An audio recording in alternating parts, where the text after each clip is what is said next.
Hi, everybody. This is Bill Arnold, Executive Director of Blue Diamond, and today I'm going to continue my series reading from my journal.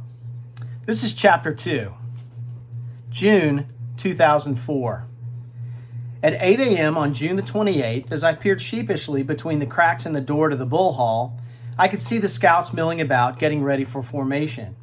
Shin was in the front, looking over his commander's notebook, and I could tell that he was nervous. He shouted a few orders, looked at his watch, and then called the platoon to attention.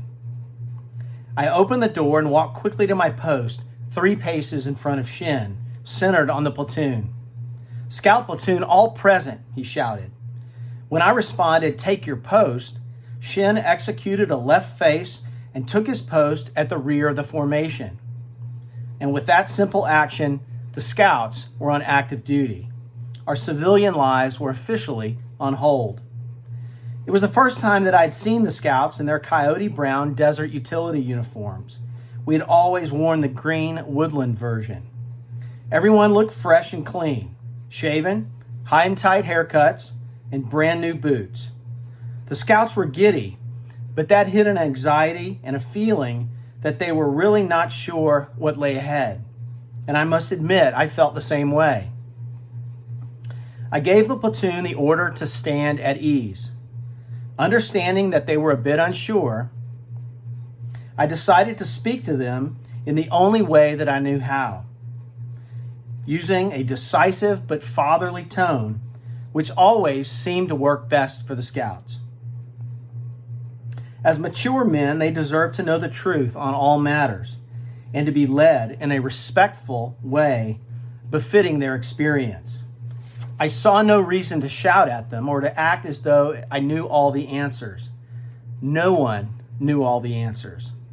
They knew me too well, and to act differently would have been inauthentic and, I believed, ineffective.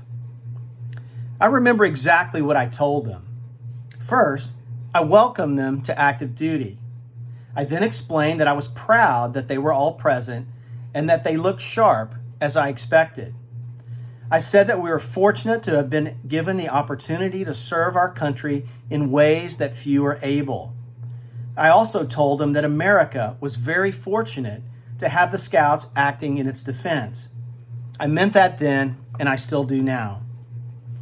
Though I was a bit unsure of myself, I was very confident that we were as proficient at our duties as any reserve scout platoon. And if we were asked to do a mission beyond that which we had been trained, we would be quick studies and proficient in no time. In essence, I believe that we had great people, and great people can do just about anything asked of them. I also explained to the scouts that I tasked Sergeant Smith and Sergeant Skinner to maintain a daily log of events throughout our deployment. I believe we were embarking on what might be the greatest adventure of our lives, and I believe that one day those we love would want to know of our journey. One scout commented that I sounded, quote, just like a history teacher, unquote. The focus of this first day was to begin our mobilization stations that had been set up by the instructor, Captain Robert Sorrells and his fantastic staff. Stations included medical screening, immunizations, administrative audits, motor vehicle maintenance, supply inventory and distribution, and the issuance of active duty identification cards. The I&I staff was quite well organized, though they did not share the same sense of urgency that we did. While the Marines would have an entire day to work through the stations, Sergeant Shin and I had training meetings scheduled for 1 p.m. with Captain Sorrells and his staff. They had been working diligently planning our initial location training, which was due to begin on July the 7th in 29 Palms, California. Therefore, I tried to work my way through the mobilization stations as quickly as I could. The first station involved an audit of my officer's qualification record.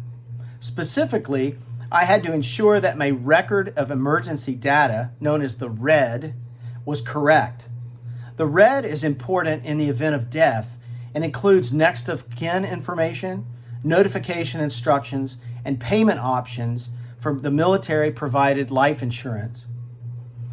known as Servicemen's Group Life Insurance, or SGLI. My SGLI coverage was $250,000, payable in one lump sum to my wife, Debbie.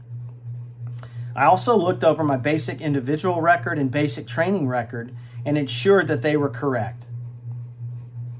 After the administrative audit, I walked to the medical clinic. There I verified my shot and medical records. I received an anthrax vaccination along with an HIV test. The corpsman also drew 2 vials of blood and sent it off for testing. I don't know exactly what they tested for, though I suspect they did an evaluation of my kidney, thyroid, and heart functioning, as well as checked me for diabetes and anemia. The next day, on June the 29th, our primary focus was on physical fitness training and weapons and gear maintenance.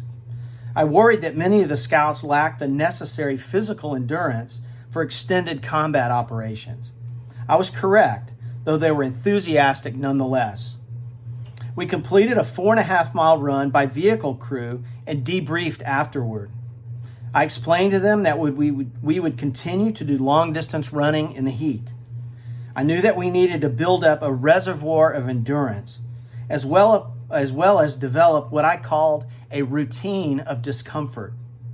I believe the ability to withstand extended periods of discomfort is absolutely necessary in order for a unit to remain cohesive.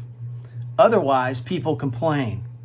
Negativity breeds cliques, which further tears down any unit. And I couldn't stand for that. That concludes chapter 2 of my journal. We'll get back together in a few days. Take care.